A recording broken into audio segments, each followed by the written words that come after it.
hanggang sa mangyari ang kauna-unahang pagdinig sa Senado tungkol sa hinihinalang drug shipment. Natin kung saan nila kinarga. Dito lumitaw si Jimmy Guban ng Customs Intelligence and Investigation Service. Kumuha raw si Guban ng isang consignee for hire, ang SMYD Trading na pagmamay-ari ni Marina Signapan. Ang consignee ang kumpanyang tumatanggap ng mga shipment na ipinapasok sa bansa. Sa pagdinig sa Senado, inamin ng nagpakilalang si Joel Maritana na humingi sa kanya ng tulong si Guban para sa kargamentong ipapasok sa bansa. Ang katotohanan po talaga nito, meron po din si Chairman, si Jimmy Guban na kaibigan, na si Romy Nabal. Yung po ang lumapit sa akin, na kailangan daw po ng tulong ni Mr. Jimmy Guban. Kailangan niya tulong? Anong tulong? Ay, hindi ko po alam, sir, kung saan po tulong yun. Pero depensa naman ni Guban na parte lamang ito ng kanyang trabaho. Without that operation, sir, hindi po mahuli yung nasa loob ng Bureau of Customs. Really? Yes, Your Honor. So dapat saluduhan kita ngayon, bigyan kita ng medalya. I'm sorry, sir, but that is part of my papel lang po, sir. Sa ginawang pagdinig, umamin din si Signapan na tumanggap siya ng bayad para sa pagpasok ng kargamento mula Taiwan. I-acknowledge ko lang itong kargamento dahil darating to, sisingilin kita ng charges. In-acknowledge mo rin? Opo. Binayaran ka niya? So for that particular shipment, in-acknowledge Magkano? ko po. Siningil ko po siya ng 50,000 pesos. 50,000? Sa memorandum na ito na inilabas ng Bureau of Customs noong 2017, nakasaad na lahat ng kargamento na natag ng red kailangang sumalang sa X-ray inspection. Kapag may nakitang suspicious image o kahinahinala, isasalang naman ito sa physical inspection. Yan, walang laman. Nagsalita rin sa pagdinig ng Kongreso si Attorney Maria Lourdes Mangawang. Si Mangawang ang kasalukuyang Deputy Collector for Passenger Service sa ilalim ng Bureau of Customs sa Ninoy Aquino International Airport o NAIA. Sa testimonya ni Attorney Maria Lourdes Mangawang, positibo raw na may laman ang 4 na magnetic lifters na pinalusot ng Bureau of Customs at kalaunay napunta sa isang bodega sa GMA Cavite. Yung X-ray image, ang raw image niyan is black and white, no? Pag black and white yan, wala kang makikita.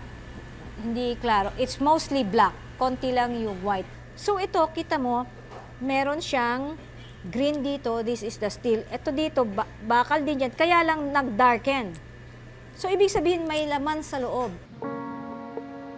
Nauna na siyang nagsagawa ng sarili niyang investigasyon tungkol sa mga magnetic lifters sa Cavite. Meron siyang ibang parts. Hanggang sa makatanggap daw siya ng subpoena mula sa Senate Blue Ribbon Committee para ipresenta ang kanyang ginawang investigasyon.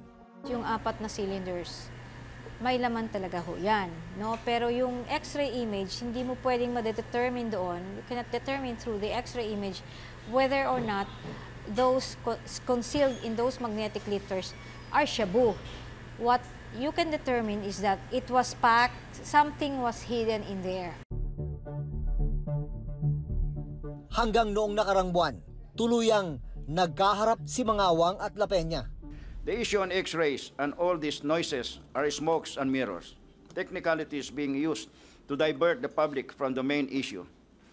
We should remember these syndicates are not only experts in hiding contrabands from modern technologies such as X-rays. They are also experts in media spinning and propaganda. If he doesn't know that, then there's something wrong. He is the Commissioner of Customs. Nanindigan si Mangawang na may laman ang mga magnetic lifter na dumaan sa X-ray ng Bureau of Customs. Pag first time mo nakita, kailangan buksan mo. So ito yung nakita ko at kinumpare ko sa pictures nung nasa MICP na may laman ng shabu, parehong-pareho yan. Sumunod namang nagbigay ng testimonya ang Bureau of Equipment ng Department of Public Works and Highways o DPWH tungkol sa mga magnetic lifter. With such larger design, it's not fit for purpose to use as a lifting equipment. It's doomed to fail. Ang assessment nila is that it is modified. The lifting capability will definitely be a failure. Hindi siya makakabuhat kasi it was made just to hide drugs inside. Si La Peña biglang nag-iba ng mga pahayag matapos marinig ang mga testimonya sa kamera. Talagang may nakalusot nga. But of course, it was a very sophisticated way of shipment ng mga drug syndicate. And these are the things that we want to discover and to be able to remedy. Malayong malayo ito sa una niyang pahayag sa akin nung nakarang buwan. Wala nakalabas na Walang may laman. Yes, walang nakalabas na laman. Maging si Pangulong Duterte, nag-iba na rin ang pahayag at pinapaaresto ang customs official na si Guban. Kaya si Guban, niririnig ko ang niya. Patawag ko si Albalde, arestuhin mo. Na inutusan lang siya ni Mr. Guban. Matapos ang pagdinig sa Senado, October 9, 2018, inilabas ng Pangulo ang listahan ng mga opisyal ng gobyerno na sangkot daw sa iligal na droga. Kabilang dito si Colonel Eduardo Asierto ng PNP at dating Deputy Director General ng PIDEA na si Ismael Fajardo.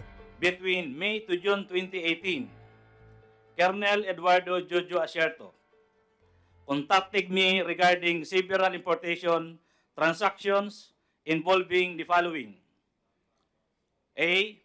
Importation of kitchen tissues. B. Importation of pants and clothes.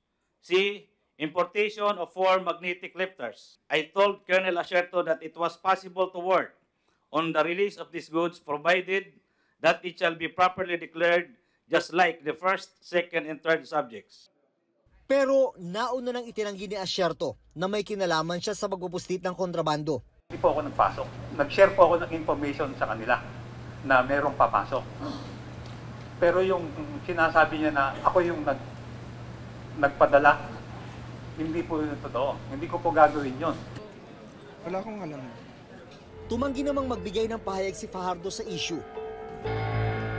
Kasalukuyang nasa kustodiya na si Guban ng Department of Justice o DOJ. 7 persons of interest. All of them are Chinese. Chinese looking. I don't know if they're Hong Kongese or Taiwanese. No? Pero there are 7 of them. One of them was already arrested, si Mr. James Pong. We are continuing to conduct investigation on it and identified na rin sila. Ayon mismo sa PIDEA, mas marami sa ngayon ang imported drugs kumpara sa mga locally made. Ang drugs ay pumapasok internally or externally. Pag internally, yan yung niluluto na droga sa atin sa loob. Which I think na medyo mas kukonti kumpara doon sa mga pumapasok yung pina-smuggle.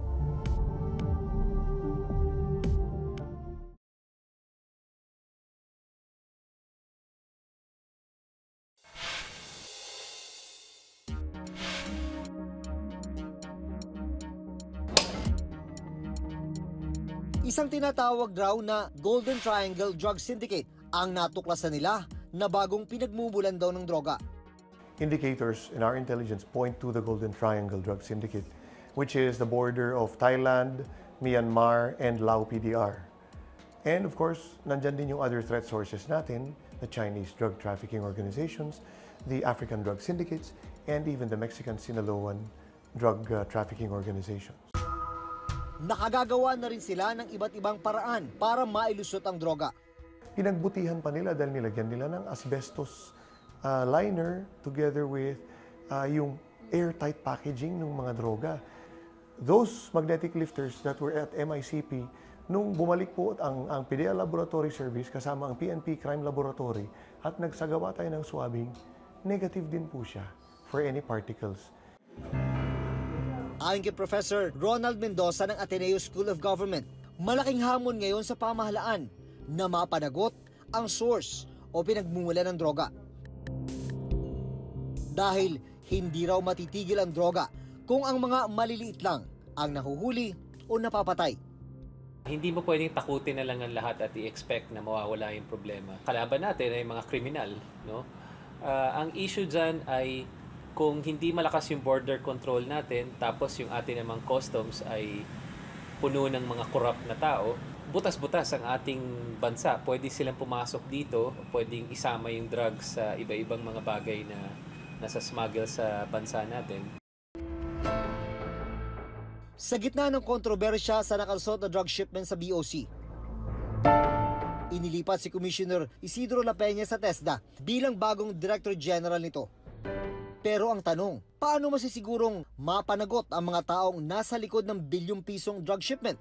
Kung ang solusyon ay tatanggalin siya tapos ililipat lang pero hindi naman talaga natin pinag-aralan kung ano yung nagkamali, kung paano ayusin yun, magiging ano lang yan, recycling of officials and recycling of the problem. Interagency cooperation is still the best approach to a problem like this. Dahil kung aasa lang po tayo sa isang ahensya, talagang mahihirapan po sugpuin ang problema sa ganito kalaking magnitude. Kasama na rin ang pagsugpo sa korupsyon.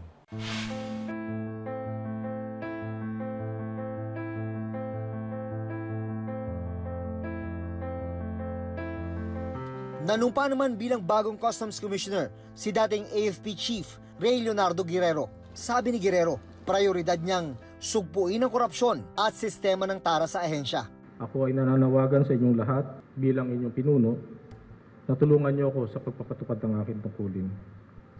Ibalik natin ang tiwala ng ating mga mamamayan sa Bureau of Customs, sa ating ahensya at sa lahat ng mga empleyado. Sa kabi-kabilang drug operations ng mga otoridad, bakit tila hindi matuldukan ang illegal na drogang kumakalat sa kalsada? Saan ito nagmumula?